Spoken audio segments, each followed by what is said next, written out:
Iran has hit out at Donald Trump, alleging that while the U.S. seemingly is involved in diplomatic efforts for an end to the war, it is also planning a ground invasion of the Islamic Republic.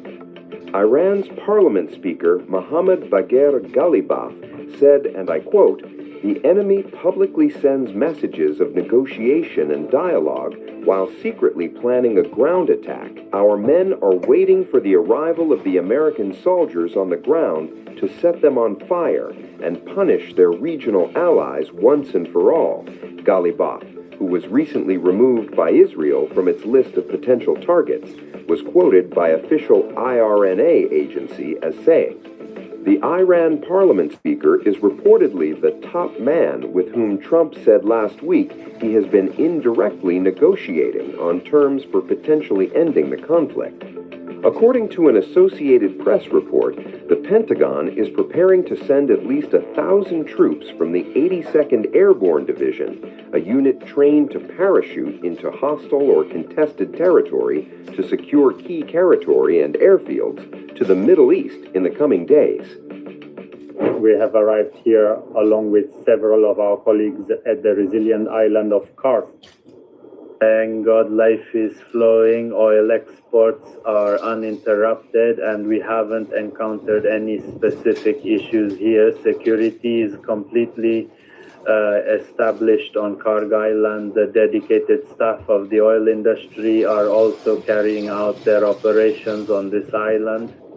What I can tell you with absolute certainty, and I want to emphasize this, is that our armed forces have made a solemn commitment and sworn an oath that should any aggressor dare to violate this Iranian island, they will undoubtedly face the most severe and decisive retaliation, and we will not be defeated or pushed back.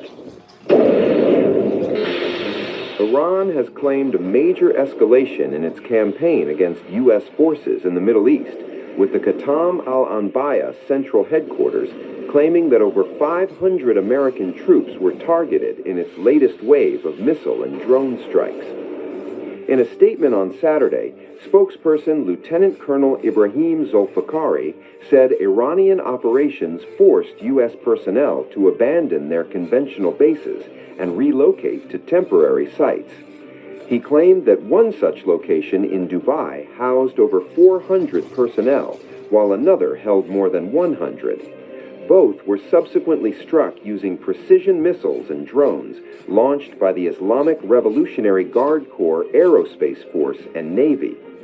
The statement described the strikes as inflicting very heavy losses, alleging that ambulances had been evacuating wounded American personnel, including commanders, for hours.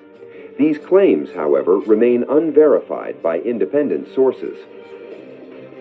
We have previously warned that the aggressor American military, due to the decisive offensive by our armed forces and the destruction of their bases in the region, have been forced to flee and are now hiding outside their own bases. In the past hours, 2 of their hideouts were identified. In the first, over 400 individuals, and in the second, more than 100 had been concealed. Both locations were then targeted and struck by precision missiles and drones launched by the valiant men of the aerospace and naval forces of the Islamic Revolutionary Guard Corps. That truly very heavy casualties were inflicted upon them. For many hours, ambulances have been busy transporting the American commanders and soldiers who were killed and wounded. Trump and the commanders of the American army must have clearly understood that this entire region will inevitably transform into a graveyard for American soldiers, and they will find no other path but to completely surrender to the divine will of the heroic people and the courageous fighters of Islam. And victory comes only from Allah, the Almighty, the All-Wise. Separately, Iranian officials also claimed attacks on U.S. tactical vessels in the Persian Gulf and a strike on a U.S. support ship operating at a distance from Oman's port of Salalah. Tehran maintained that it respects Oman's sovereignty, even as it expanded the scope of its reported operations. According to AP, at least 29 U.S. troops have been wounded over the past week in a series of Iranian attacks targeting Prince Sultan Air Base in Saudi Arabia. The latest strike reportedly involved a combination of missiles and drones, injuring 15 personnel, 5 of them seriously, after earlier attacks had already left 14 troops wounded. The Iranian statement was also accompanied by sharp rhetoric, warning U.S. President Donald Trump and military leadership that continued operations would turn the region into a graveyard for American soldiers, while asserting that surrender was Washington's only option. Notably, CENTCOM, the U.S. military command overseeing the operations in Iran, has admitted more than 300 of U.S. military personnel have suffered injuries since the start of Operation Epic Fury. More than 300 American troops have been injured since the start of the Iran war, underlining the growing human cost of a conflict that U.S. officials have at times portrayed as under control. According to U.S. Central Command, approximately 303 service members have been wounded since hostilities began on February 28th under Operation Epic Fury. The majority of these injuries have been described as non-critical, with around 273 troops already returning to duty, while about 10 personnel remain seriously injured. Many troops have reportedly suffered traumatic brain injuries, burns, and shrapnel wounds, often linked to missile and drone attacks on U.S. bases across the region. The figure marks a sharp rise from earlier stages of the conflict. Just a week ago, reports indicated around 140 to 200 injured personnel, meaning casualties have more than doubled as the war has intensified. In addition to the wounded, at least 13 U.S. troops have been killed so far, highlighting that the conflict has moved beyond limited strikes into sustained, high-risk military engagement. Despite these losses, U.S. officials have maintained that most injuries are minor and that operational readiness remains intact. However, the scale of casualties points to the increasing frequency and effectiveness of retaliatory attacks targeting U.S. positions, particularly through drones and missile strikes. The rising toll also comes at a time when Washington is considering further troop deployments and potential escalation options, even as diplomatic efforts remain uncertain. The American president has clearly demonstrated that the only language he truly understands is the language of brute force. In response to Trump's recent threats of ground operations or the occupation of any part of Iran's territories, which is, of course, nothing more than a mere wish, we hereby declare that the warriors of Islam have for a long time been awaiting such actions to prove that aggression and occupation will lead to nothing but humiliating captivity, being torn limb from limb, and the aggressors vanishing without a trace, and the American commanders and their soldiers will make a fine meal for the sharks of the Persian Gulf. Trump, the President of the United States, has repeatedly threatened Iran with ground operations and the occupation of certain islands in the Persian Gulf. There is no doubt that the President of the United States, under pressure from the terrorist organization Mossad, owing to his past involvement in the Epstein case, became a mere pawn in the hands of the Prime Minister of the Zionist regime, used for war and aggression against Iran. The American president, who has become known as the most dishonest leader among all nations worldwide, and possesses no intellectual or rhetorical stability whatsoever. They are completely untrustworthy. And regrettably, the leaders of America have delegated the authority to command the armed forces to an individual who, owing to their imbalance, their perilous and erroneous stances and decisions, has plunged the American army into a deadly quagmire. The American president has clearly demonstrated that the only language he truly understands is the language of brute force. In response to Trump's recent threats of ground operations or the occupation of any part of Iran's territories, which is, of course, nothing more than a mere wish, we hereby declare that the warriors of Islam have for a long time been awaiting such actions to prove that aggression and occupation will lead to nothing but humiliating captivity, being torn limb from limb, and the aggressors vanishing without a trace, and the American commanders and their soldiers will make a fine meal for the sharks of the Persian Gulf. Is the U.S. walking straight into Iran's battlefield advantage? With Marines arriving in the region, Washington may be gearing up for a confrontation Tehran has long prepared for. According to a report by the Washington Post, the United States military is preparing for possible ground operations in Iran, a move that could significantly escalate the ongoing conflict. Officials cited by RT News say thousands of American soldiers and Marines have already been deployed to the region, signaling that planning is no longer theoretical, but operational. However, sources suggest this would not be a full-scale invasion. Instead, the focus could be on targeted, high-impact missions. These may include raids carried out by Special Operations Forces alongside conventional infantry units designed to strike quickly, achieve specific objectives, and withdraw. Among the key targets under discussion is Karg Island, a critical hub for Iran's oil exports in the Persian Gulf. Seizing or disabling this strategic location could have major economic and geopolitical consequences. Other plans reportedly include operations along the Strait of Hormuz, a vital global shipping route where U.S. forces may attempt to neutralize weapons capable of threatening commercial and military vessels. Officials familiar with the planning say these missions would likely be limited in duration. Some estimate operations could last weeks, while others suggest a timeline of a couple of months. The goal appears to be swift, precise action rather than prolonged engagement. Meanwhile, the U.S. military presence in the region continues to grow. According to CENTCOM, the amphibious assault ship USS Tripoli has entered the Central Command area of responsibility, carrying around 3,500 sailors and Marines.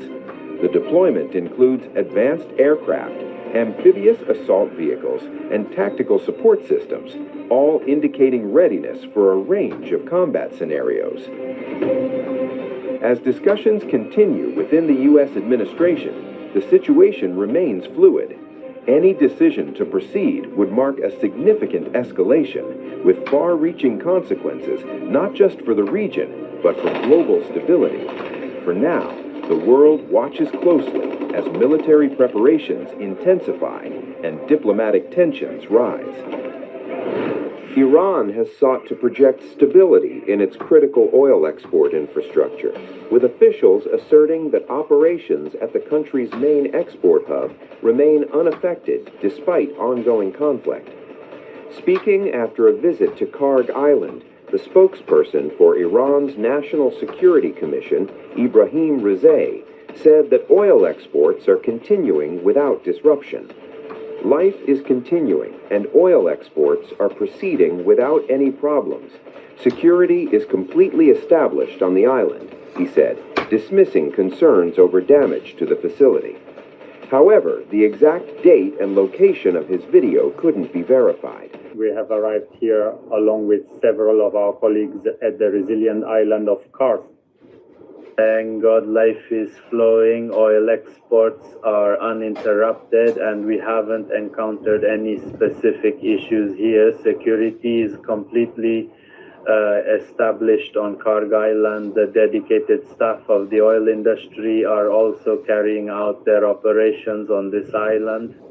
What I can tell you with absolute certainty, and I want to emphasize this, is that our armed forces have made a solemn commitment and sworn an oath that should any aggressor dare to violate this Iranian island, they will undoubtedly face the most severe and decisive retaliation, and we will not be defeated or pushed back. Karg Island is central to Iran's energy economy, handling nearly 90% of its crude oil exports, making it a high-value target in any escalation. Razaei's remarks appear aimed at reassuring both domestic and international audiences that Iran's export lifeline remains intact. At the same time, the messaging carried a clear warning. Razaei said Iranian armed forces are prepared to respond decisively to any attack on the island, stating that any aggressor targeting Karg would face the harshest response and would not return alive. The statement underscores Tehran's intent to deter further strikes on its energy infrastructure. The comments come against the backdrop of competing claims around the status of the facility. Earlier, U.S. President Donald Trump had released footage purportedly showing American strikes on Karg Island on March 13th. However, the exact timing and authenticity of visuals circulating from the area remain unverified. The strategic importance of Karg Island lies not just in its volume, but in its vulnerability. Any sustained disruption to operations there would have immediate implications for global oil supply. So far, Iran's messaging suggests that such disruption has not materialized. But the wider fallout of the conflict is already visible. Shipping routes, including the Strait of Hormuz, have faced disruptions, and global oil prices have surged past $100 per barrel, reflecting market anxiety over supply risks. The volatility has also triggered protests in several countries, grappling with rising fuel costs. In this context, Iran's assertion of normalcy at Karg serves a dual purpose, reinforcing deterrence while attempting to stabilize market perceptions. Iran has once again asserted its determination to defend its national sovereignty against ongoing aggression. The country's top diplomat emphasized that Tehran remains serious about protecting its national rights amid what it calls unprovoked attacks by the United States and Israel. Foreign Minister Abbas Araghchi made these remarks during a phone call with his Russian counterpart, Sergei Lavrov, on Friday, highlighting Iran's principled stance in defense of its sovereignty and national interests. Araghchi outlined the continued unlawful attacks targeting various sites across Iran, including civilian centers such as schools, hospitals, historical landmarks, and residential areas, describing them as clear violations of international norms. The Iranian minister also addressed the situation in the strategic Strait of Hormuz, which Tehran has restricted to adversaries and countries aiding in the aggression. He described the resulting insecurity as a direct consequence of American and Israeli actions in the region. Preventing passage of vessels belonging to the aggressors and their allies is Iran's legal right as a coastal state, Araghchi stated. He added that authorities have taken measures to ensure national security while maintaining safe navigation for vessels of other nations through coordination with relevant authorities. Lavrov, in response, reaffirmed Russia's condemnation of the ongoing aggression and stressed the importance of respecting the fundamental principles of the United Nations Charter. He emphasized that regional and international security must be maintained. The Russian foreign minister also expressed Moscow's willingness to continue consultations with Tehran aimed at reducing tensions and restoring stability across the region, signaling a united front on diplomatic and security issues. The Strait of Hormuz, a key global oil shipping route, has become a focal point of regional tension, with Tehran asserting that measures taken are strictly defensive and aimed at exploiting by adversaries. Images circulating online appear to show the destruction of aircraft 810005, an E-3G Sentry Airborne Early Warning and Control AEWC platform operated by the U.S. Air Force's 552nd Air Control Wing based at Tinker Air Force Base, Oklahoma. The damage is reportedly linked to an Iranian ballistic missile and drone strike on Prince Sultan Air Base in Saudi Arabia a day earlier. Based on the visuals, the rear section of the aircraft, housing the rotating radar dome, seems to have sustained the most severe impact. This section contains critical systems, including antennas associated with the E-3's AN-APY-2 surveillance radar. However, the extent of the damage and the circumstances of the strike have not been independently verified. A dramatic new escalation is unfolding as Iran launches what it calls the second phase of missile strikes under Wave 84 of its ongoing campaign, releasing video footage to showcase the intensity of the assault. At the center of Iran's claims is a high-profile target, the Prince Sultan Air Base in Saudi Arabia, a critical hub used by United States forces. According to the Islamic Revolutionary Guard Corps, a coordinated barrage of solid and liquid-fueled missiles, along with drones, successfully penetrated the base's defenses. The IRGC claims the strike hit the headquarters of U.S. aerial refueling operations, causing destruction and severe damage to multiple large aircraft and key logistical infrastructure. Satellite images released by Iran appear to show damaged zones on the base, including what it says are destroyed KC-135 refueling aircraft, a major asset that cost millions of dollars for sustaining long-range U.S. air operations. But independent analysis tells a more cautious story. Satellite data, including imagery from the Sentinel-2 system, does confirm a thermal anomaly, indicating a fire or localized explosion on March 27th at the same airbase. Visual comparisons show the affected area overlaps with a section where large aircraft were previously parked. However, there is no clear evidence yet of destroyed aircraft. Analysts point out the absence of debris fields, crater patterns, or structural wreckage typically associated with ballistic missile strikes. The damage appears limited and localized, raising questions about the scale of impact being claimed. At this stage, experts say a real incident likely occurred, but whether it resulted in significant losses for U.S. forces remains unverified. What is clear, however, is the intent. With Wave 84, Iran is signaling that it can strike deep into strategic military infrastructure across the region. And by releasing imagery and bold claims, Tehran is shaping the narrative as much as the battlefield. In this war of missiles and messaging, the truth may lie somewhere in between. Tensions are exploding over Saudi Arabia as the kingdom's skies turn into a battlefield, with incoming Iranian threats lighting up radar screens over Riyadh. In a dramatic span of minutes, Saudi air defenses sprang into action on Friday, intercepting multiple drones heading straight for the capital. Officials confirmed at least 2 drones were shot down near Riyadh, marking the second such interception in under an hour. Earlier, 3 drones were destroyed, 1 over Riyadh, 2 over the eastern province, and the danger didn't stop there. Saudi Arabia also confirmed a far more alarming escalation: 6 ballistic missiles launched toward the Riyadh region. While 2 were successfully intercepted mid-air, 4 crashed into Gulf waters and uninhabited zones. No casualties have been reported yet, but the message is unmistakable.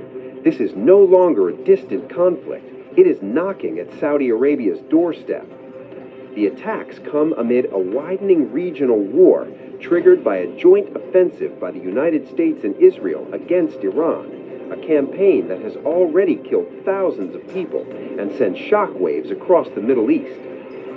Tehran has retaliated with relentless waves of drones and missiles, targeting not just Israel, but key U.S.-linked assets across the region. Now, behind the scenes, a critical shift may be underway. Reports quoting sources reveal that Saudi Crown Prince Mohammed bin Salman has urged U.S. President Donald Trump to intensify the war on Iran, calling it a historic opportunity to reshape the region. While Riyadh has not yet entered the conflict directly, the pressure is mounting. According to The Guardian, analysts warn the kingdom is walking a tightrope, balancing cautious neutrality with growing calls for decisive action. One misstep, one direct hit on critical infrastructure, and Saudi Arabia could be pulled fully into the war. But for now, the defenses are holding. However, the skies over Riyadh tell a different story. This conflict is getting closer, faster, and far more dangerous. I don't want to comment until I see the deal, but as you know, they're negotiating a deal. I guess they're getting fairly close, but I think any deal they make, I'm pretty much not happy with it. These guys came in, they wouldn't pay people. You know, they had a deal to pay. They had to break their deal. The Democrats broke the deal that we had. It was all done. Everything was fine. And then they just said, well, we're not going to pay anymore. And they hurt our country. And at a very difficult time because, you know, we are at, as they would say, a war. They call it a war. I call it a military operation. A very successful one. Successful like nobody's ever seen before. Hey, Venezuela was equally as successful. That was a great thing. No, the Democrats had a deal. It was a done deal. And then they said, well, we're not going to pay. And so a lot of people suffered over that and put our country in danger. You have another question? You haven't been here in a while. Well, Ron, can you give us any more sense of who exactly in Iran it is either Whitcomb or others you're speaking with? Yeah, we had, I hate to say this in front of these young people. They're not children. I spoke to most of them. They sound like adults to me, even though they are sort of children, right? They'll always be your children. But I hate to say it, but we killed all their leadership. And then they met to choose new leaders, and we killed all of them. And now we have a new group, and we can easily do that, but let's see how they turn out. We have really regime change. You know, this is a change in the regime because the leaders are all very different than the ones that we started off with that created all those problems. So this was, I think we can say, Jason, this is regime change, right? What makes you trust them? I don't trust anybody. I don't trust you. I mean, that's only because I know you. But if I didn't know you, I'd probably have more trust. But I don't trust anyone. Why do you say that? Why do you say what makes you trust? Do you think I trust them? I don't trust them. Then why bother talking to them? Because they're going to make a deal. They're going to make a deal. They did something yesterday that was amazing, actually. They gave us a present, and the present arrived today. And it was a very big present worth a tremendous amount of money. And I'm not going to tell you what that present is, but it was a very significant prize. And they gave it to us, and they said they were going to give it. So that meant one thing to me: we're dealing with the right people. Is that nuclear related? No, it wasn't nuclear related. It was oil and gas related. And it was a very nice thing they did. But what it showed me is that we're dealing with the right people. Because, you know, you don't know, because the leadership was killed, all gone. Khomeini, all gone, as the expression goes, the past supreme leader. And then the new supreme leader was racked up, at a minimum racked up pretty good, and everyone else was gone. And then many of the people in the third tier are gone. But we're dealing with a group of people that I think turn out, and the present, the gift they made to us was very significant. And they said they were going to do it, and it happened. And they're the only ones that could have done it. Jennifer? Was it related to the Strait of Hormuz and the flow of... Yeah, it was related to the flow and to the strait, yeah, it was. Are you negotiating on who's going to control the strait from now on? No, we'll have control of anything we want. Look, if we can end this without more lives being down, without knocking out $10 billion electric plants that are brand new and the apple of their eye, I'd like to be able to do that, you know. But they can't have certain things. I mean, you know the things. I don't have to go over the list, but again, it starts with no nuclear weapons, and they've agreed to that. There won't be any nuclear weapons. They're not going to have, and they're not going to have enrichment, any of those things. But look, I hate to say that we're in a very good bargaining position, and I hate to say that they're defenseless because, you know, until that last missile is fired, they have little power. But we are in about the best bargaining position. We're way ahead of schedule. And again, they have no Navy, and they have no Air Force, and they have no missile protection, and most of their missiles are gone. Most of their launches we've killed. You know, we've killed about 82% of their launchers. So even if they had a missile, they can't launch it. We've been very fast. We have the greatest military in the world. Nobody even comes close. We have the best military equipment. Oh, go ahead. On Saudi Arabia, there's been some reporting that you've been talking to the Crown Prince. Have you been focused on normalization between Saudi Arabia and Israel? Well, no, we have a great relationship with Saudi Arabia. What do you hear with Saudi Arabia? Just hearing that you've been talking and that he has been encouraging you to do certain things related to Iran. Can you share Well, with he's me? a warrior. He does, yeah. He's a warrior. He's fighting with us, by the way. Saudi Arabia's been excellent, and UAE, excellent. And I will tell you, Qatar, incredible. Qatar took a hit, pretty bad hit. Qatar's very close, you know, they're essentially, you can walk right over the border. Qatar took a hit. They've been great. They've been very strong. Kuwait, they had a little mishap. They shot down 3 planes with our missiles. They happen to be our planes, but the pilots made it. Can you imagine the pilots making it? The pilots are always coming. And they said, those are Patriots. We're not going to escape Patriots. And they got out of there pretty quick, Pete, right? Pretty amazing that they got out. The 3 pilots lived. They're fine. In fact, they're flying today. They fired the missile. Yeah, the Kuwaitis made a mistake. They fired. They thought they were firing at the enemy. It was, as the expression goes, friendly fire. But the pilots are great. They're flying today. Pretty amazing when you think of it. Yeah. President Trump, on a human level, how hopeful are you that this peace deal will work out? Like as a human, On what? on a human level, and not as the President of the United States, how hopeful are you that this peace deal will work out with Iran? You're talking about to end it? Well, I think we're going to end it. I can't tell you for sure. You know, I don't like to say this. We've won this. This war has been won. The only one that likes to keep it going is the fake news. I mean, the New York Times, you read the New York Times, it's like we're not winning a war where they have no Navy and they have no Air Force and they have no nothing. And we literally have planes flying over Tehran and other parts of their country. They can't do a thing about it. For instance, if I want to take down that power plant, that very big, powerful power plant, they can't do a thing about it. It's like, take me. That's all they can do. And yet, if you read the New York Times, or if you watch ABC fake news or NBC fake news, you'd say, it's a close battle. It's not a close battle. They're totally defeated. You know, we killed their Navy in, would you say 3 days, Pete? Gone. In fact, I was a little upset with Pete. I said, why didn't you save the ships? We could have used them, right? He said, it's more fun shooting them down. But the Navy was wiped out in a very rapid order. Pretty impressive for you guys, you champion wrestlers, right? When you hear this stuff. But you don't, if you read the news, you don't hear this. You know, you read like, oh, they're doing wonderfully. They're doing terribly. They're wiped out militarily. They are dead.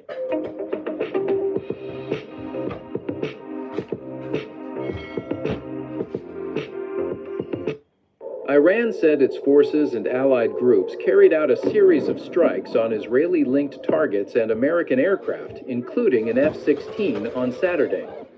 According to Iran's state-run Press TV, the Islamic Revolutionary Guard Corps, IRGC, alongside the Iranian army and regional allies, used long and medium-range missile systems, as well as attack drones, to target what it described as Israeli-American industrial sites in Israel and elsewhere.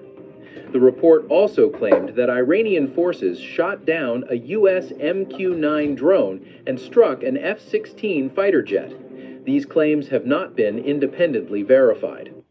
Iranian sources further said the army targeted an electronic warfare and radar facility operated by Elta Systems at a military aerospace complex in Haifa, along with a fuel storage site at Ben Gurion Airport. On the Israeli side, the Israel Defense Forces reported that a ballistic missile launched from Iran towards southern Israel was detected and intercepted. Sirens were activated in affected areas, including near Dimona, which is home to sensitive nuclear-related facilities. Israeli authorities said no injuries were reported following the latest missile attack, which marked the second such incident since midnight. A drone suspected to have been launched by Yemen's Iran-backed Houthi group was intercepted over the southern Israeli city of Eilat, the Israeli military said, marking a further widening of the conflict's geographic scope. According to the Israel Defense Forces, IDF, air defense systems successfully intercepted the unmanned aerial vehicle shortly after it entered Israeli airspace. There were no immediate reports of casualties or damage, though the interception underscores the growing reach of threats originating far beyond Israel's immediate borders. The incident comes just hours after the Houthis signaled a renewed escalation. The Iranian proxy group had earlier launched both a ballistic missile and a cruise missile toward Israel. Both were intercepted, indicating a coordinated attempt to open a new front from Yemen. Eilat, located on Israel's Red Sea coast, sits over 1,500 kilometers from Yemen, yet repeated attempts by the Houthis to target the city highlight their expanding long-range strike capability using drones and missiles. Previous incidents have also seen drones and projectiles intercepted over or near Eilat, with Israeli air defenses frequently activated in response. Increased Houthi activity in this direction raises concerns not only about direct strikes, but also about the security of shipping routes in nearby waters, particularly given the group's past record of targeting vessels in the Red Sea. The Houthis' latest missile activity against Israel and the United States may have had limited immediate impact, but the larger concern is not what they have done, it is what they could do next. At the center of that concern lies the Bab al-Mandeb Strait, a narrow maritime corridor connecting the Red Sea to the Gulf of Aden. It is one of the most critical arteries of global trade, carrying a significant share of oil shipments and cargo moving toward Europe via the Suez Canal. Any sustained disruption here would not remain confined to the region. It would ripple across global markets. What makes the current moment particularly sensitive is the broader context. The Strait of Hormuz is already under pressure amid the Iran conflict. If Bab al-Mandeb were to come under similar strain, the result would be a dual choke point crisis, two of the world's most vital energy and trade routes simultaneously disrupted. According to Al Jazeera, analysts believe this could move from disruption to something far more severe, potentially crippling trade toward Europe if escalation continues. That is why even the possibility of Houthi action in this area is being described as a nightmare scenario. Unlike conventional naval blockades, the Houthis do not need overwhelming maritime power to create impact. Their strength lies in asymmetric tactics, drones, anti-ship missiles, and sporadic strikes that inject uncertainty into shipping lanes. Even limited attacks can force commercial vessels to reroute, increase insurance premiums, and slow down global supply chains. This is already visible in parts of the Red Sea. Shipping companies are highly sensitive to risk. They do not wait for a full blockade. The perception of danger alone is often enough to divert routes. If Bab al-Mandeb is seen as unstable, traffic could shift toward longer routes around the Cape of Good Hope, adding weeks to transit times and significantly increasing costs. But for now, the Houthis appear to be calibrating their actions carefully. Rather than immediately escalating toward a full disruption, they are operating in a space of controlled pressure, demonstrating capability without triggering a full-scale regional response. Analysts describe this as a strategic balance, applying enough pressure to remain relevant in the conflict while avoiding moves that could provoke direct intervention from countries like Saudi Arabia or a broader coalition response. There are also indications that this restraint may not be accidental. The Red Sea has, in recent months, become a relatively stable outlet for energy exports, particularly from Saudi Arabia's Yanbu port. Any major disruption here would not only affect global markets, but also directly impact regional stakeholders. This creates an incentive structure where escalation is weighed carefully against potential backlash. That said, the situation remains highly fluid. The Houthis' current posture suggests they are testing thresholds, gauging reactions, assessing responses, and positioning themselves within the broader conflict. But that posture can shift quickly, especially if the conflict elsewhere intensifies or if strategic calculations change. The real risk lies in escalation by accumulation, not a single decisive move, but a gradual increase in frequency and intensity of attacks that slowly erodes confidence in the safety of the route. Over time, this can have the same effect as a blockade without ever formally declaring one. In that sense, Bab al-Mandeb is not just a geographic choke point, it is a strategic lever. If activated fully, it could transform a regional conflict into a global economic disruption, linking battlefield dynamics with supply chains, energy prices, and international trade flows. For now, that lever has not been pulled completely, but the fact that it exists and is being discussed is enough to place the situation on edge. Because in a war already spreading across multiple fronts, the opening of a maritime front at Bab al-Mandeb would not just escalate the conflict, it would redefine it. Anna, und das ist ihr Immunsystem, das versucht sie bei jedem Wetter zu beschützen. Aber manchmal könnte es ein bisschen... Would not just escalate the conflict, it would redefine it.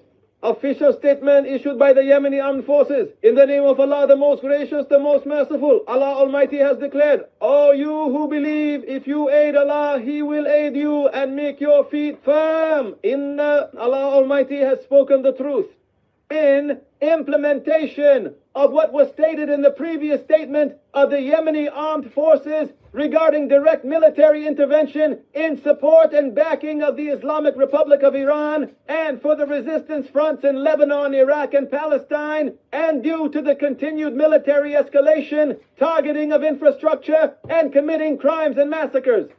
In defense of our brethren in Lebanon, Iran, Iraq, and Palestine, the Yemeni Armed Forces, with the divine assistance of Almighty God and placing their full reliance upon Him, have successfully executed their very first military operation. This was accomplished through a significant barrage of ballistic missiles, which were precisely aimed at critical and sensitive military targets belonging to the Israeli enemy in the southern regions of occupied Palestine.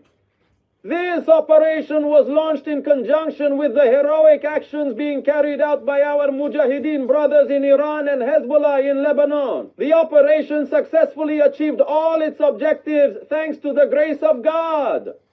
Our operations, with the assistance of Almighty God, will persist until the stated objectives are fully realized. And as was stated in the previous communique issued by the armed forces, until the aggression against all fronts of resistance is brought to a complete halt. God is our sufficiency, and He is the best disposer of all our affairs. He is the best protector and the best helper. Long live Yemen, free, proud, and independent. And victory for Yemen and for all the free people of the nation. Sana, the 9th of Shawwal, 1447 Hijri, corresponding to the 28th of March, 2026. This official statement was issued by the Yemeni Armed Forces. The Iran-US-Israel war has grown deadlier with the entry of the Yemen-based Houthi militant group. The powerful Ansar Allah movement has officially joined the conflict. According to a statement by the Israeli Defense Forces, a missile was launched from Yemen toward Israel early on March 28th. The IDF said its air defense systems were activated to intercept the aerial threat. However, the Israeli military did not confirm whether the missile was launched by pro-Iran Houthi rebels, though the projectile was most likely fired by the group. The missile launch also prompted Israel to issue alerts around the Shimon Peres Negev Nuclear Research Center, commonly known as the Dimona nuclear site in the Negev desert. The militant group has previously carried out missile and drone attacks against Israel and ships passing through the Red Sea in retaliation for Israel's offensive in Gaza, which has killed more than 72,000 people since October 2023. The missile launch came a day after Houthi military spokesperson Yahya Sari threatened to intervene in the Iran war against Israel and the United States, saying, "Our fingers are on the trigger." In light of the continued aggression by the American and Israeli enemy against the Islamic Republic of Iran, Palestine and Gaza, Iraq and Lebanon, in implementation of the Zionist plan, which threatens the entire nation, the Yemeni armed forces, keen on the stability and security of the region and the cessation of aggression, affirm the following. First, the necessity for the American and Israeli enemy to respond immediately to international diplomatic efforts to halt the aggression against Iran and the countries of the Axis, as it is an unjust, oppressive, and unprovoked aggression that harms stability and security at the global and regional levels and damages the global economy. Second, the necessity of an immediate cessation of aggression against Muslim countries in Palestine, Lebanon, Iran, and Iraq, and the lifting of the unjust siege on Yemen. Third, the necessity of implementing the Gaza Agreement and fulfilling the obligations it includes regarding humanitarian entitlements and the legitimate rights of the Palestinian people. Fourth, we affirm that our fingers are on the trigger for direct military intervention in any of the following cases: the joining of any other alliances with America and Israel against the Islamic Republic of Iran and the Axis of Jihad and Resistance, the use of the Red Sea to carry out hostile operations by America and Israel against the Islamic Republic of Iran and against any Muslim country, which we will not allow, the continuation of the escalation against the Islamic Republic and the Axis of Jihad and Resistance as dictated by the theater of military operations. Fifth, the Yemeni armed forces warn against any unjust measures aimed at tightening the siege on the Yemeni people. In conclusion, we affirm that our military operations only target the Israeli and American enemy to thwart the Zionist scheme and do not target any Muslim people. The fresh Houthi attack near Israel's nuclear site comes almost a week after Iranian forces struck two southern Israeli towns, Dimona and Arad, on March 21st. According to reports, the Iranian attack wounded more than 100 people after Israeli air defense systems failed to intercept the projectiles. Iranian state television said the strike on Dimona, which houses a nuclear facility, was a response to an earlier attack on its own nuclear site at Natanz. The International Atomic Energy Agency said it had received no indication of damage to the Shimon Peres Negev Nuclear Research Center, and that no abnormal radiation levels had been detected in the area. IAEA Director General Rafael Grossi said the agency is closely monitoring the situation and urged that maximum military restraint should be observed, particularly in the vicinity of nuclear facilities. Dimona has been at the heart of Israel's nuclear program since the research center, built in secret with French assistance, was established there in 1958.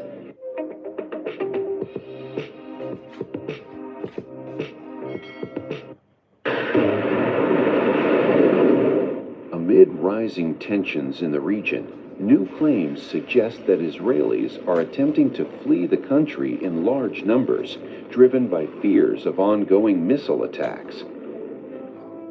According to reports carried by Iranian state media, there has been a surge in people heading toward border crossings, particularly at the Taba crossing into Egypt. These reports claim that crossing fees have spiked sharply, with some people allegedly paying hundreds of dollars to leave the country. Despite the high costs, many are said to be willing to pay any price to get out, reflecting the level of fear described in these reports. However, these claims remain unverified. There has been no official confirmation from the Israeli government regarding any mass exodus or unusual movement at border crossings. In the fog of war, information is often contested and difficult to independently verify. What is clear is that the ongoing conflict and repeated missile threats are having a growing psychological impact on civilians. Earlier, in a separate overnight attack, rocket fire hit Israeli troops, leaving one officer seriously wounded and 6 soldiers moderately injured. All injured personnel have been evacuated to hospitals, with their families informed. But beyond the official figures, questions are now being raised. Reports suggest a growing flow of casualties reaching major hospitals in northern Israel. Amid claims that details are being tightly controlled and in some cases censored, sources indicate that Israeli ambulances and military helicopters have been carrying wounded troops from Lebanon following what has been described as a difficult security incident, a term often used by the military to describe high casualty events without revealing full details. The latest injuries are believed to be linked to a coordinated Hezbollah assault involving rocket artillery and drone ambush tactics, a strategy that appears to be increasing in intensity and precision. As the conflict deepens, the narrative is becoming just as contested as the battlefield. As tensions continue to escalate, narratives of fear and uncertainty are spreading alongside the conflict itself. Iran has delivered a significant blow to the USS Air Power following a series of coordinated missile and drone strikes on American bases in the Middle East. According to reports, Iran's Islamic Revolutionary Guard Corps targeted Prince Sultan Air Base in Saudi Arabia on March 27th, hitting one of the most critical U.S. military installations in the region. The strike is said to have destroyed at least one E-3 Sentry airborne warning and control system, along with 3 KC-135 Stratotanker refueling aircraft, marking a serious setback for U.S. aerial surveillance and logistics capabilities. The loss of an E-3 AWACS aircraft is being described as unprecedented, given its role as a flying command center that tracks threats, manages airspace, and coordinates combat operations across vast distances. The damage is reportedly linked to an Iranian ballistic missile and drone strike on Prince Sultan Air Base in Saudi Arabia a day earlier. Based on the images that are viral, the rear section of the aircraft, housing the rotating radar dome, seems to have sustained the most severe impact. This section contains critical systems, including antennas associated with the E-3's AN/PY2 surveillance radar. However, the extent of the damage and the circumstances of the strike have not been independently verified. Valued at nearly $500 million, the aircraft is among the most expensive and strategically vital assets in the U.S. Air Force. Initial reports indicate that at least 10 U.S. airmen were wounded in the attack, although the actual number could be higher, reflecting the intensity of the strike. In fact, AP reports that the number of injured exceeds 24. This development comes amid a wider Iranian campaign targeting U.S. and allied military infrastructure across the region. In the weeks since the war began on February 28th, Iran has reportedly struck at least 17 U.S. military facilities, with a clear focus on radar systems that are crucial for detecting and intercepting incoming missiles. Among the most significant losses were high-value radar installations in Qatar, Jordan, and the United Arab Emirates, worth billions of dollars, severely weakening the region's defensive network. The destruction of the E-3 aircraft further compounds this challenge, limiting the U.S. ability to compensate for damaged ground-based radar with airborne surveillance. Before the escalation, the United States had already deployed a large portion of its E-3 fleet to the Middle East and Europe, increasing patrols over key areas, including Jordan, northern Saudi Arabia, southern Iraq, and the eastern Mediterranean. These aircraft were tasked with tracking Iranian missile and drone launches, providing early warning to U.S. forces and regional allies. However, despite heavy air defense deployments, particularly over Israel, Iranian strikes have reportedly achieved a growing success rate, with some estimates suggesting up to 80% of missiles are now reaching their targets.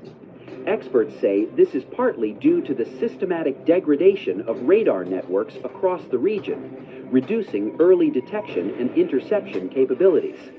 The loss of a key airborne radar platform like the E-3 is expected to further tilt the balance, potentially increasing the effectiveness of future Iranian attacks. This is not the first time high-value aircraft have been hit. Earlier strikes on the same Saudi base had already damaged multiple U.S. refueling aircraft, while a separate attack reportedly destroyed a UAE-operated airborne surveillance aircraft. Now, analysts believe the U.S. may be forced to reposition critical aircraft further away from the region, potentially impacting response times and operational effectiveness. As the conflict intensifies, this latest strike highlights a shifting battlefield where advanced missiles and drones are increasingly capable of targeting even the most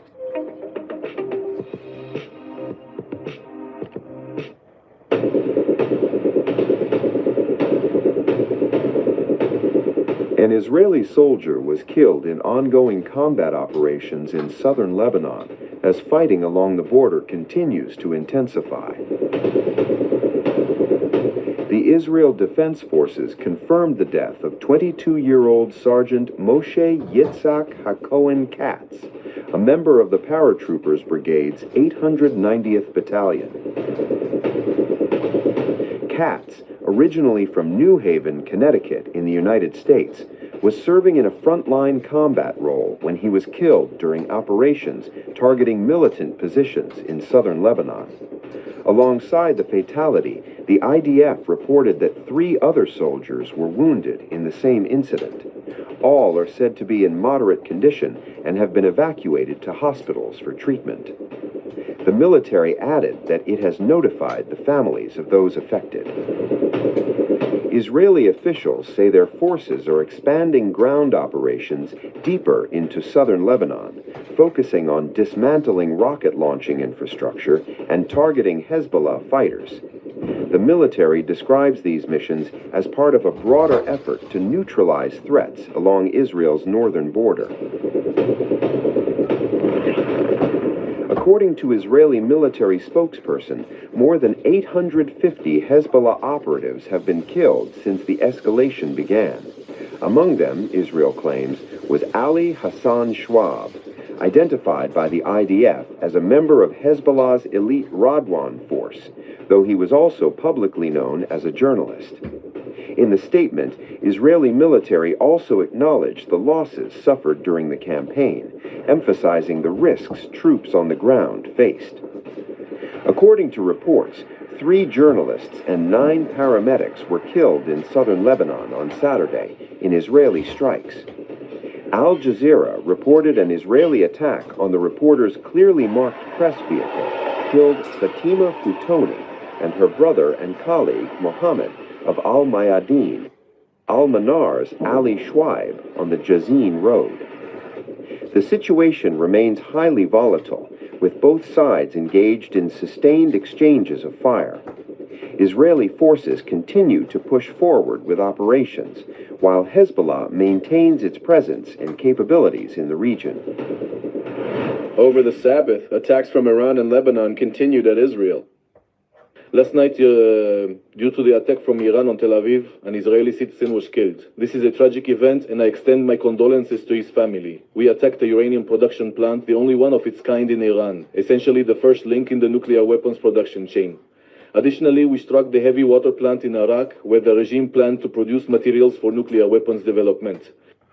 This is a facility we've hit before, but we saw the regime trying to restore it. We are systematically denying more and more capabilities that threaten Israel's security. In Lebanon, Northern Command forces, led by the commander of the command, are attacking and achieving significant results. IDF forces are maneuvering in southern Lebanon, deepening our forward defense zone. Control of this area prevents direct fire on our communities. This is what we are working towards right now. Alongside these operations, we constantly focus on striking missile launch capabilities aimed at Israel. We have eliminated over 850 Hezbollah terrorists so far. Today, we attacked and eliminated Ali Hassan Shoaib in Lebanon, a terrorist from the Radwan Forces Intelligence Unit. As our operation deepens, our forces encounter more threats and more terrorists. Our fighters operate bravely in complex conditions, risking their lives and successfully destroying the enemy and pushing them back. We will continue and deepen this operation to remove threats from our communities. This fight has its costs, sometimes harsh and painful ones. Unfortunately, there are citizens who have been murdered and injured as a direct result of Hezbollah and Iran's rocket fire. During the intense fighting in southern Lebanon, brave soldiers have fallen. In these ongoing battles, there are also many wounded. Their courageous fight and heroism will certainly not be in vain. They gave their lives defending the communities and the residents of our northern region.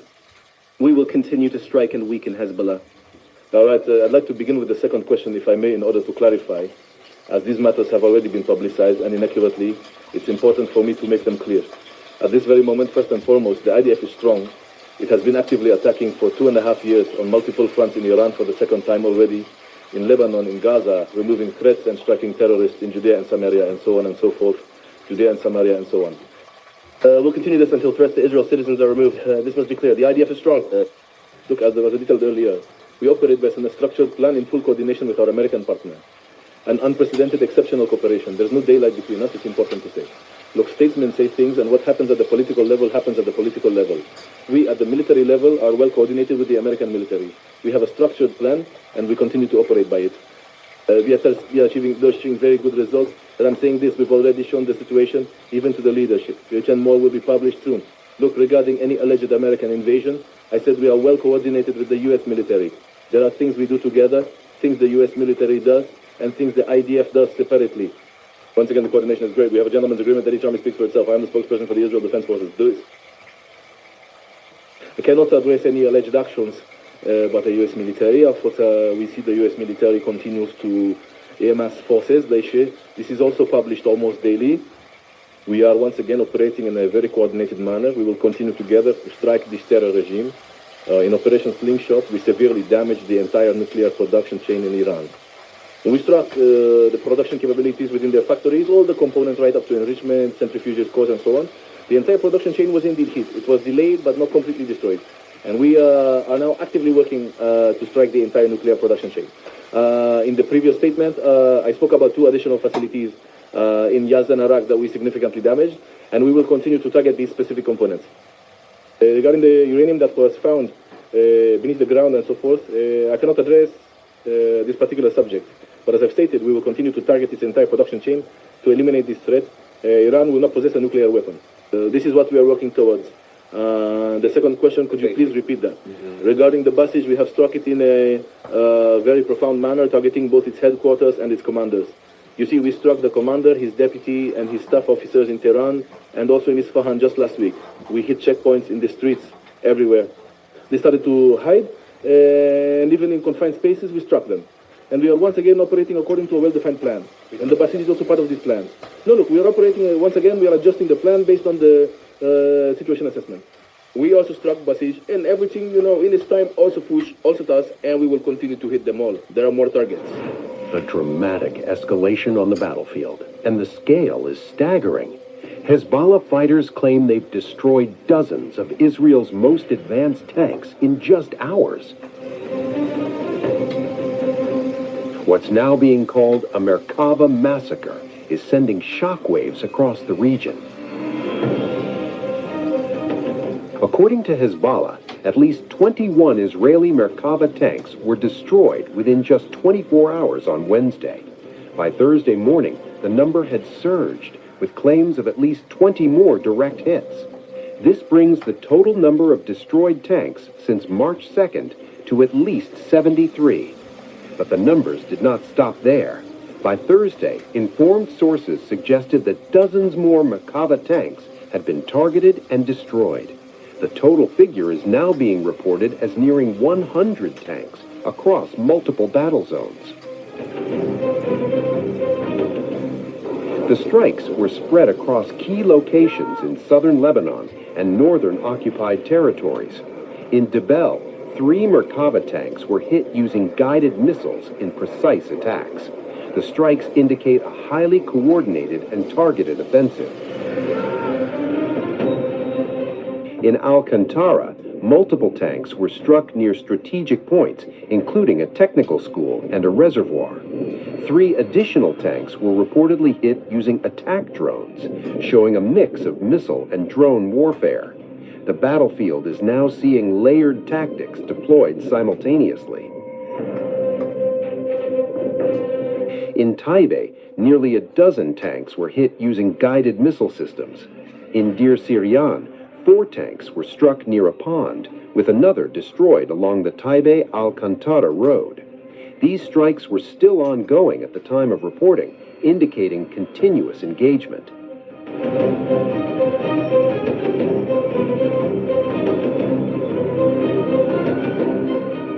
Military observers are now calling this a repeat of history. The term Merkava massacre echoes back to the 2006 war, when a small Hezbollah unit destroyed at least 25 tanks in a single campaign. That earlier operation forced a retreat and left a lasting impact on battlefield doctrine. What makes this moment even more striking is the economic contrast. The missiles used by Hezbollah cost only a few $1,000s each. In comparison, each Merkava tank is valued at approximately $6 million and can take up to 2 years to manufacture. This means relatively low-cost weapons are now taking out some of the most expensive military assets on the battlefield.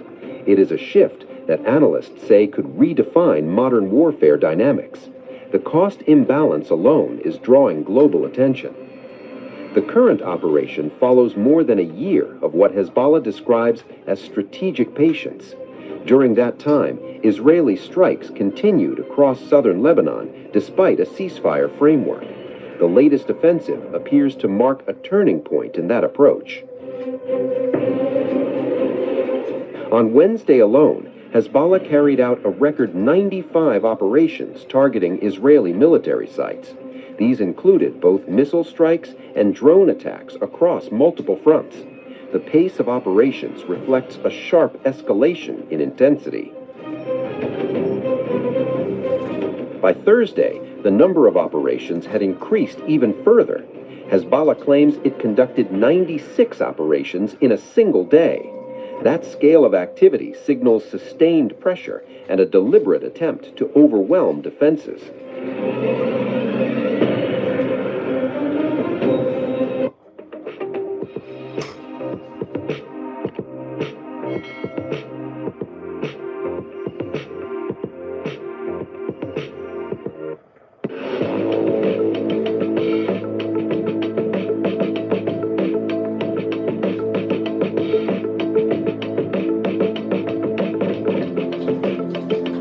Across the United States and parts of Europe, millions of people took to the streets this Saturday in a sweeping wave of protests known as the No Kings rallies. From major urban centers to small rural towns, demonstrators voiced their opposition to the war in Iran and expressed deep frustration with President Donald Trump's leadership.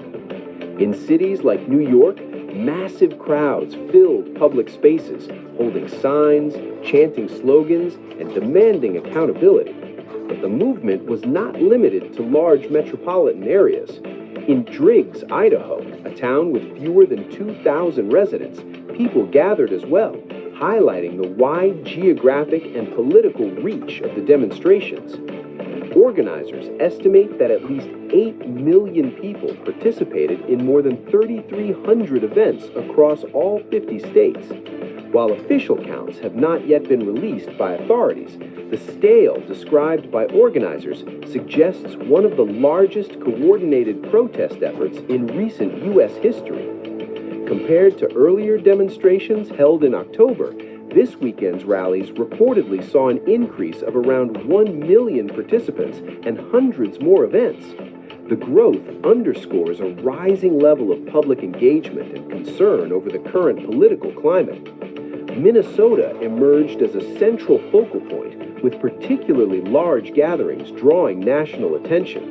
Meanwhile, in Washington, D.C., hundreds of protesters marched through historic landmarks, passing the Lincoln Memorial and entering the National Mall.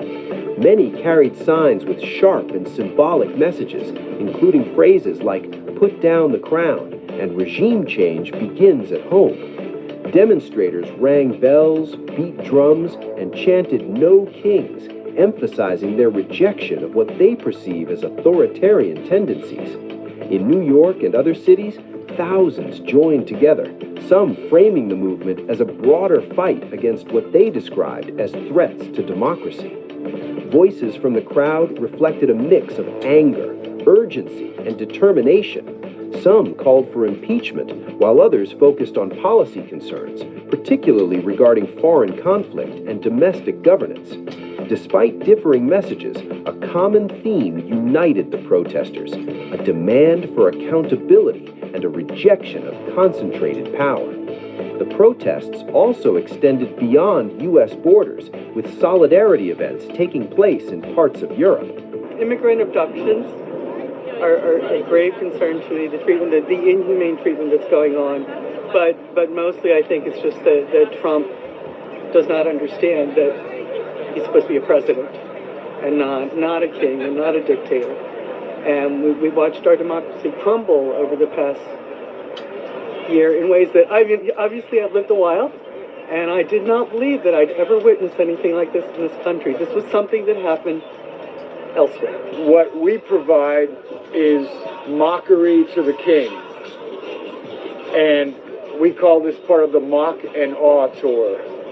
And that's really about just taking authoritarianism and making fun of it, which they hate. And that's what we're doing. Every single day, reading the paper and wondering. I mean, Iran is terrifying. Venezuela, walking in there and pulling a president out. What's going on with the undocumented people. I mean, it's just outrageous every single day. And it's coming so fast and furious, you can't keep up on it. And you just become overwhelmed. But we have to stand up and do something. So you got to come out here and we got to yell and scream and make sure we can get things put back together again. I don't like foreign wars. I don't like excessive government spending, which we're also managing to do somehow. I've got a lot of queer friends who now feel like they're going to be persecuted, or if they're trans, are being persecuted. So many things. It's like at every turn where maybe there's a chance to do something good, this administration finds a way to make things worse. But really, we're standing up for justice. Justice for people who are afraid every day, who are afraid to come out because of what ICE is doing in certain states in in our country. Justice for people who are just afraid they're going to lose their job, or they have to decide, am I going to eat, or are my children going to eat? And I mean, he lied to the people who actually voted for him. We did not vote for him, but he lied to those people. And he said he'd bring down prices. And then all we've done is to shell out more money, and it becomes difficult for people to make their living.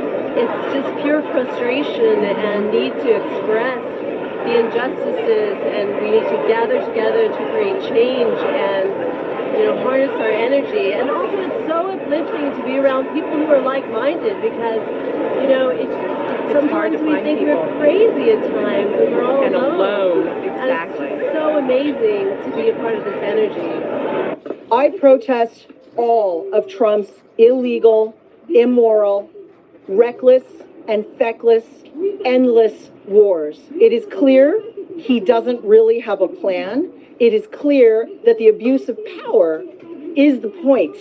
It is clear that he is a strong man who is abusing the authority vested in him by the American people as our elected president.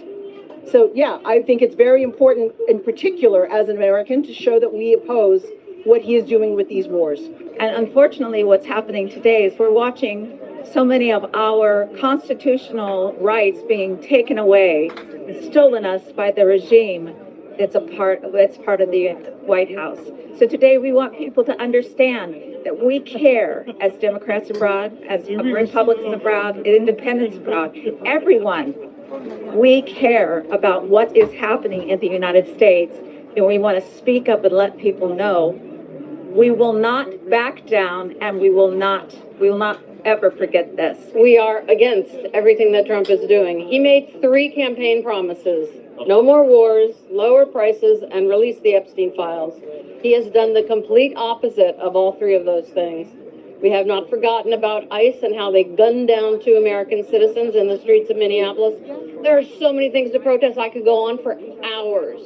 But basically, we're here to show solidarity with the 3,000 cities in the U.S. where they're demonstrating today, to show that we're done with this. We need the Congress to take back its authority. and Trump has to stop doing things that are illegal. This is a lawless regime.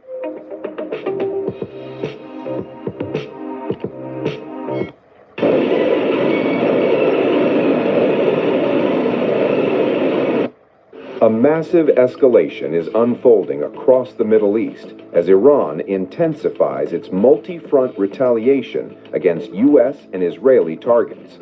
On Sunday, the Islamic Revolution Guards Corps, or IRGC, announced the launch of the 86th wave of Operation True Promise 4, a coordinated barrage of missiles and drones targeting key American and Israeli military infrastructure across the region. According to the IRGC, the first phase struck critical air and drone facilities, along with weapons stockpiles at major U.S. bases, including Victoria, Arifjan, and Al-Kharj. The operation, carried out jointly by the IRGC Aerospace Force and naval units, marks one of the most expansive attacks yet in the ongoing conflict. But the assault didn't stop there. In subsequent waves, Iran claims it targeted what it calls hideouts of U.S. and Israeli forces across multiple locations, ranging from Arad and the Negev to Tel Aviv, as well as sites in Erbil, Al-Dhafra, and even assets linked to the U.S. Fifth Fleet. Video released by IRGC showed the launch of Wave 86 of the operation in the memory of slain Lebanese journalists Ali Shoaib, Fatima Futuni, and her brother, Mohammed, as well as Armenian and Christian martyrs of the Iran-Iraq War. Meanwhile, dramatic visuals circulating online show plumes of smoke and damaged military hardware of the U.S., with Tehran asserting that these strikes have exposed attempts by U.S.-aligned media to downplay the scale of destruction. This latest offensive comes in response to a major turning point in the conflict, the assassination of Iran's supreme leader, Ayatollah Ali Khamenei, on February 28th, which triggered a full-scale military confrontation. Since then, both sides have exchanged waves of attacks, hitting military and strategic targets. Meanwhile, Israel continues to face repeated missile threats. In just a matter of hours, Iran launched its sixth ballistic missile salvo since midnight. Air raid sirens blared across Jerusalem and central Israel as defense systems intercepted at least one incoming missile. Another projectile struck an open area in the north. Simultaneously, rockets were fired from Lebanon by Hezbollah fighters toward northern Israel, adding another layer to the rapidly widening conflict. For now, no injuries have been reported, but the intensity, frequency, and geographic spread of these attacks signal a dangerous new phase in the war.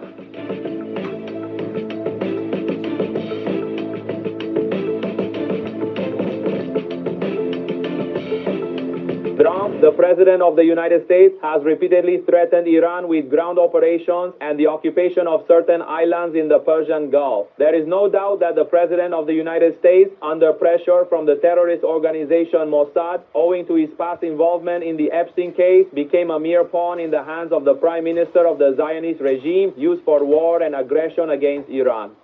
The American president, who has become known as the most dishonest leader among all nations worldwide, and possesses no intellectual or rhetorical stability whatsoever. They are completely untrustworthy. And regrettably, the leaders of America have delegated the authority to command the armed forces to an individual who, owing to their imbalance, their perilous and erroneous stances and decisions, has plunged the American army into a deadly quagmire. The American president has clearly demonstrated that the only language he truly understands is the language of brute force. In response to Trump's recent threats of ground operations or the occupation of any part of Iran's territories, which is, of course, nothing more than a mere wish, we hereby declare that the warriors of Islam have for a long time been awaiting such actions to prove that aggression and occupation will lead to nothing but humiliating captivity, being torn limb from limb, and the aggressors vanishing without a trace, and the American commanders and their soldiers will make a fine meal for the sharks of the Persian Gulf. Is the U.S. walking straight into Iran's battlefield advantage? With Marines arriving in the region, Washington may be gearing up for a confrontation Tehran has long prepared for. According to a report by the Washington Post, the United States military is preparing for possible ground operations in Iran, a move that could significantly escalate the ongoing conflict. Officials cited by RT News say thousands of American soldiers and Marines have already been deployed to the region, signaling that planning is no longer theoretical, but operational. However, sources suggest this would not be a full-scale invasion. Instead, the focus could be on targeted, high-impact missions. These may include raids carried out by Special Operations Forces alongside conventional infantry units designed to strike quickly, achieve specific objectives, and withdraw. Among the key targets under discussion is Karg Island, a critical hub for Iran's oil exports in the Persian Gulf. Seizing or disabling this strategic location could have major economic and geopolitical consequences. Other plans reportedly include operations along the Strait of Hormuz, a vital global shipping route where U.S. forces may attempt to neutralize weapons capable of threatening commercial and military vessels. Officials familiar with the planning say these missions would likely be limited in duration. Some estimate operations could last weeks, while others suggest a timeline of a couple of months. The goal appears to be swift, precise action rather than prolonged engagement. Meanwhile, the U.S. military presence in the region continues to grow. According to CENTCOM, the amphibious assault ship USS Tripoli has entered the Central Command area of responsibility, carrying around 3,500 sailors and Marines. The deployment includes advanced aircraft, amphibious assault vehicles, and tactical support systems, all indicating readiness for a range of combat scenarios. As discussions continue within the U.S. administration, the situation remains fluid. Any decision to proceed would mark a significant escalation with far-reaching consequences, not just for the region, but for global stability. For now, the world watches closely as military preparations intensify and diplomatic tensions rise.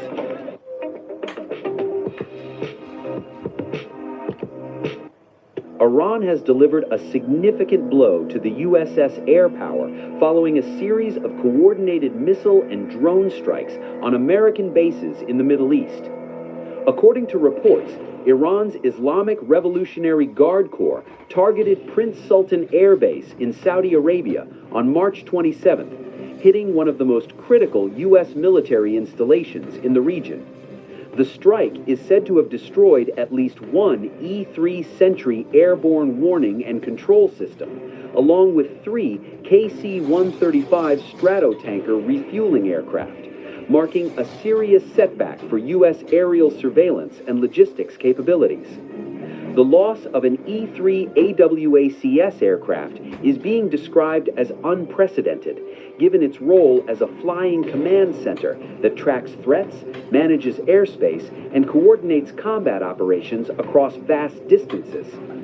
The damage is reportedly linked to an Iranian ballistic missile and drone strike on Prince Sultan Air Base in Saudi Arabia a day earlier. Based on the images that are viral, the rear section of the aircraft, housing the rotating radar dome, seems to have sustained the most severe impact. This section contains critical systems, including antennas associated with the E-3's AN by PY2 surveillance radar. However, the extent of the damage and the circumstances of the strike have not been independently verified. Valued at nearly $500 million, the aircraft is among the most expensive and strategically vital assets in the U.S. Air Force. Initial reports indicate that at least 10 U.S. airmen were wounded in the attack, although the actual number could be higher, reflecting the intensity of the strike.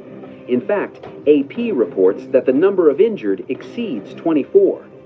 This development comes amid a wider Iranian campaign targeting U.S. and allied military infrastructure across the region. In the weeks since the war began on February 28th, Iran has reportedly struck at least 17 U.S. military facilities, with a clear focus on radar systems that are crucial for detecting and intercepting incoming missiles. Among the most significant losses were high-value radar installations in Qatar, Jordan, and the United Arab Emirates, worth billions of dollars, severely weakening the region's defensive network.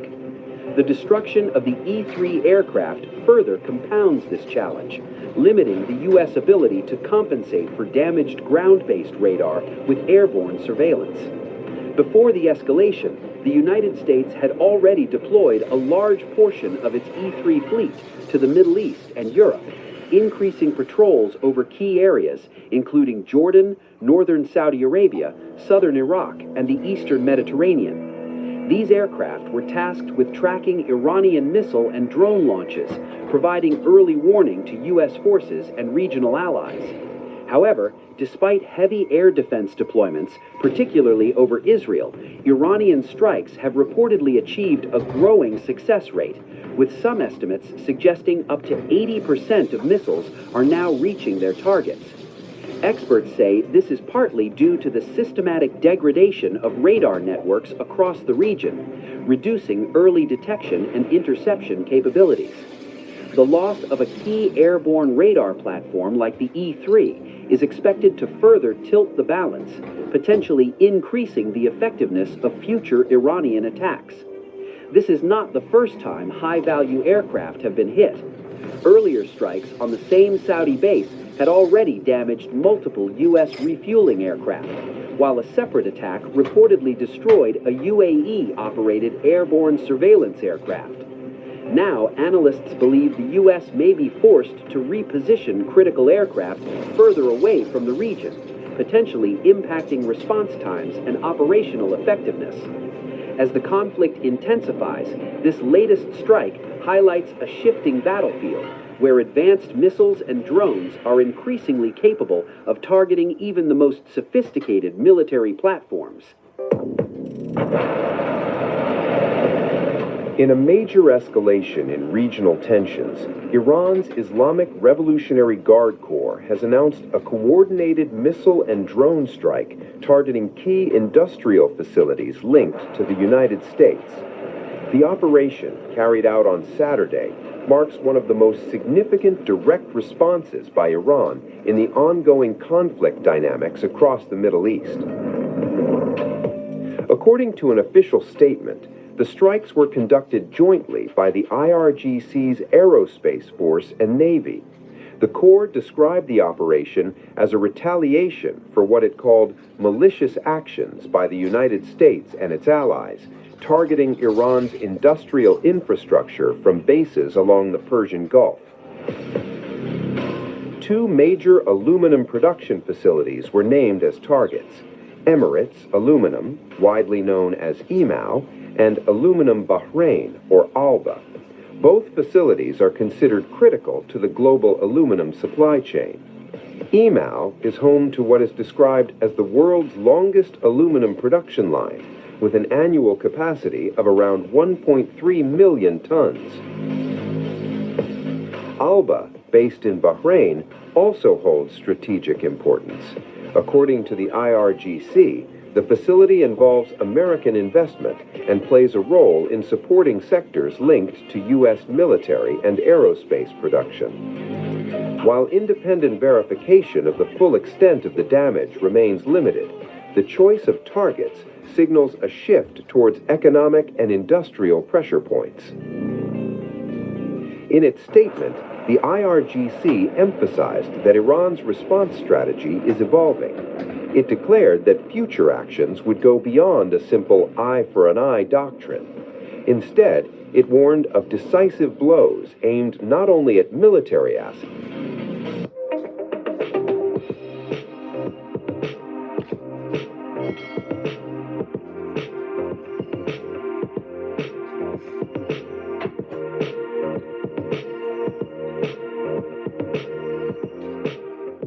News never stops. The world keeps turning, and every turn tells a story. Wars, elections, geopolitics,